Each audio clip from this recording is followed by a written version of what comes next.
Hello, my name is Adrienne Mansfield. I'm the co-founder of Adage Marketing Group. I'm here today with Kyle and with Luana, and we're going to talk about channel partnerships and the culture of the ad industry moving forward.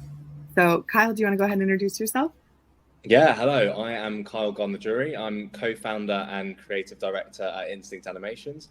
We are a UK-based company, but fully remote, and we specialize obviously in animations right across the board. So in all industries, healthcare, finance, tech, and SaaS, anything and everything really. We work with Fortune 500s, startups, SMEs, but primarily as Adrian and Luana know, in the SMEs and startup field. And we have been going for 6 or 7 years, producing all sorts of animations like brand awareness videos, educational videos, promos, teasers, commercials, and explainer videos.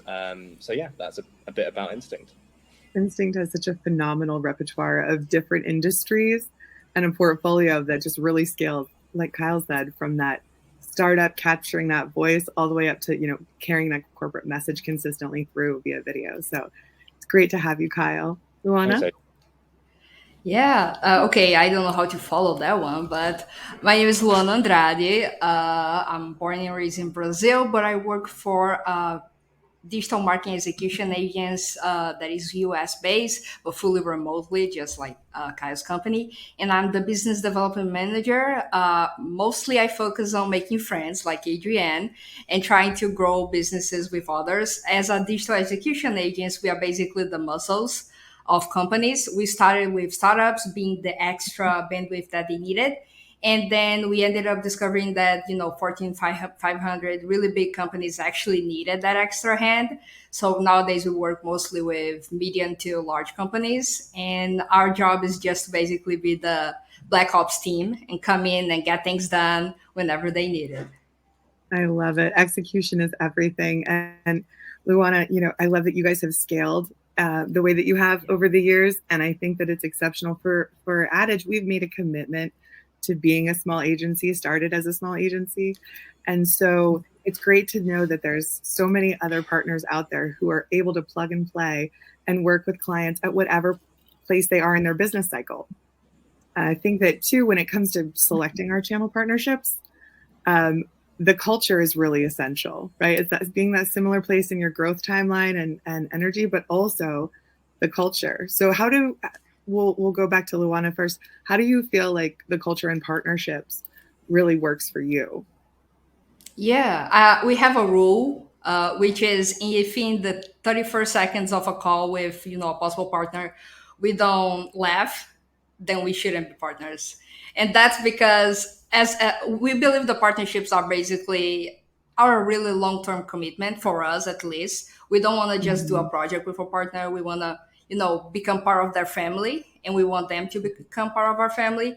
And no one wants someone who is like mad all the time or get angry easily or doesn't laugh, because I mean, one of the things that we can be certain of is that we're gonna encounter issues, right, during projects. And you want by your side someone who will be able to laugh during the pain and who will be able to not, be by your side. And if right at the start of a call someone doesn't seem like that, then we are like, we shouldn't be partners. And it's nothing against you, but it's like, Yeah. our culture is we are friends and we want to have fun because we love what we do. It's not about the money, it's about all the fun that we have during the project. So I want to have fun. And if that person doesn't match the spirit of what we are trying to build, then it's not a good business for us. Yeah, it's hard to make a long-term partnership with someone that you can't laugh with or someone that you don't connect with. Diana and I were blessed enough to have a new business meeting. And when we left, we're like, oh, cannot wait to go back and have dinner and drinks with them. And that's the energy you want to have, right? That's why I was so excited to introduce the two of you, because you both have that. We need to hit the pub energy. So, Kyle, how about you as you've been scaling your agency, building that culture and carrying it through, both with your partnerships and with your team? How's that been? Yeah, so we're, like I was saying, I think before, Adrian, we're at a really early stage. So I'm learning all the time about company culture, and it's something that I think subconsciously is always a really important thing that you carry through in your business. But it comes to the forefront when you start to scale very quickly, and it becomes quite an important issue, because I can certainly see how large enterprises lose culture because you're not focused on it at all times. When you're growing, it can slip away from you, and I've been in that sort of situation in my past life through agencies, etc. So it's something that myself and my business partner are really focused on at the moment, because we like to think, we have an entrepreneurial spirit. So we're both entrepreneurs. We don't want to lose that sort of hardworking, always curious work ethic. But at the same time, we're incredibly silly and we like to have fun. We're a creative agency. You shouldn't take life too seriously if you're a creative agency. I think you're on the wrong field if you're doing that. And that's what we're trying to nurture, that sort of hard working ethic, but also that sort of creativity and funness, and piecing that together whilst being a remote company. It's a really interesting and exciting mix, because obviously being a fully remote company, I think in the past, especially before the pandemic, there might have been a bit of a stigma towards it, especially when you're working with larger enterprises, that have big offices, they have large overheads, they have tons of employees going into offices every day. And I think, but whereas now, obviously, the business landscape has completely shifted, and I think there's a massive opportunity to actually own that you're a remote working company and really plug the benefits. You can be hyper flexible. You can employ talent from all across the world. And that's certainly what we're doing in-house, and through our kind of expansive network of creators. We have creatives in Brazil, in Colombia, in El Salvador, other South American places. We have creatives in Europe, in North America. And I think that's a really amazing thing to do, that potentially, if we weren't a remote company, we wouldn't be able to do. And so that's an exciting challenge. How do we find the right culture for us across many cultures? So I think that's kind of where we're at the moment, whilst trying to kind of keep the silliness, this playfulness, and this curiosity to always learn, don't have egos, and always just be curious to find out more if you could be wrong, or if there's a different way of doing things. So I've probably waffled for a long time, but that's essentially where we're at in a nutshell. That's phenomenal. We've, at Adage, we've supported companies as they've scaled. We scaled with our previous agency from small to large. And it was really that as our driver to going back to that relationship-based business, like Luana mentioned, right, Kyle, and to be able to determine our own culture and go back to the things that we found, like silliness, tireless curiosity, just burning excitement to tackle projects, and that failing forward concept. I think that's the smart thing for all agencies who really want to stay creative and innovative to do, is embracing that fail forward. What was the win? What was the loss? What was the lesson? How do we carry that on? Luana, you've been global for a while in terms of your culture and in your organization. Tell me how you guys have, successfully stayed connected. Yeah, so right now we have 50 plus people in our team, and they are literally across everywhere. We have probably we have people in every continent, and we have people in pretty much every part of the planet. And one of the things that our HR team struggled the most when we first started was like, how do you embrace all the cultures, and how do you respect all the beliefs and all the cultures without hurting someone else's beliefs and someone else's culture? And we were very scared about putting together people who lived in such opposite part of the planet, and maybe putting them in a project and then they ended up not hitting it off. But one thing that we found out once we started putting everyone together, we have this weekly tailgate call that we do. And every week we do like different games, and we talk about our countries and all of that. And everyone gets to know a little bit more about. So it's like traveling every week. We travel to everyone's country every week. And one thing that we found out once we started putting everyone in the same room was that we actually had so much in common. It didn't matter the religion, it didn't matter the color, it didn't matter where geographically we were. At the end of the day, we were all very passionate about what we do, and we were all very creative, and we were all, like you said, so curious.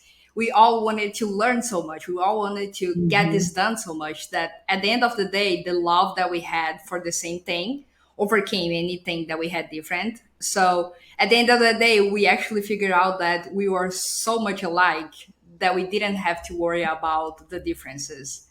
That is And amazing. that, yeah, and I think that was the thing that I love the most about this company, because before I was always globally in every job that I had, but I was always the only one that was foreign, Yeah. and it was very weird for me. But now I just feel, even though I might not have someone else from Brazil in my department, since I know everyone is kind of alone, we don't feel alone because we Yeah, are we're all in alone the same together. situation. Exactly. Yes, we're Yeah. alone together. And I think COVID taught us that a lot too, as we were building partnerships and friendships, is we would love to come see you, but we can't. And they would love to come see us, but we can't. So how do you build that relationship elsewhere? I think it's interesting too that you guys are doing a weekly tailgate. At our previous agency, I think the most explosive thing we did from a culture starting perspective was celebrating milestones with everyone. So every baby shower, every graduation, every wedding shower. I mean, we went all out, and we took the time to, on a monthly basis, we did an in-person potluck and shared flavors and recipes from our families, did soup cook-offs, things like that. They convey the culture, and it's hard to recreate that online. So I love what you guys are doing. Yeah. When it comes to trying to adapt to other cultures, Kyle, you guys are working with clients all over the place. Is that something that your creative team has shared, that same kind of curiosity about culture? Yeah, definitely. I think it sounds like we don't have as extensive sort of experience with that with Luana, but we obviously work with clients across continents, and some of the nuances you wouldn't even consider. Obviously, most of our clients, we're based in London and we're UK based, but most of our clients are US based, and the difference between the US and UK culture is actually quite massive. Very much. I think from a marketing perspective, this is probably quite maybe it's a bit too broad or a bit too high level, but I do think that the US companies are more focused on the product and the services, and UK companies and Europe, I would say, are more focused on the storytelling aspect, and steer a bit less away from the kind of buy now approach and more the sort of longer term. This is why you should believe us in the brand. And I think that even that's interesting, because I think that the US has made big strides. US companies have made big strides in that regard, but I do think that there's a bit of catching up to do when it comes to storytelling. So even that's quite interesting, and how we approach clients from the UK and the US. And that's just obviously two big global dominant markets, let alone, when you kind of are working with clients across kind of South America and Australia, it's completely different. I do think that we've got a lot to learn still in that regard, because there's just so many nuances that I think unless you're from the area or you spent serious time in the area, you can't really understand. We'd love to. I think at some point we might look to get into the Asian markets or something, but I just think that the lifestyle is so incredibly different there. We'd have to work and live there for a while. So yeah, we're learning, Adrienne. I don't pretend to know everything. No, not at all. And we just recently had a very similar experience in terms of, we have a client that we're working with in Hawaii, and the culture in Hawaii is very, very different than mainland. And even within island to island and region to region within those areas, there's a lot of nuances. And it took actually being there, asking questions, immersing ourselves with, local people to really understand, and physically seeing how different areas of the island were, to understand and really be able to market it well. So burning curiosity works out, especially when you're going cross-cultural.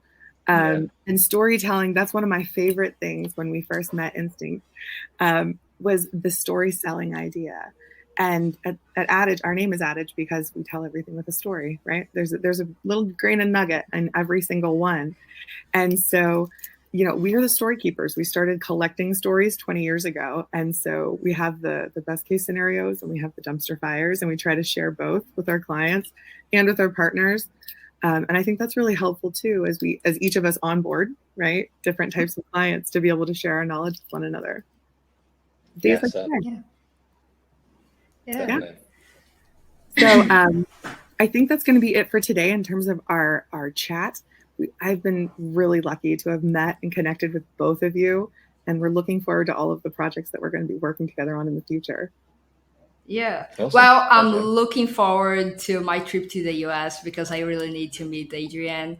And Yeah. Kyle, I'm really looking forward to the pubs list you're going to share with me.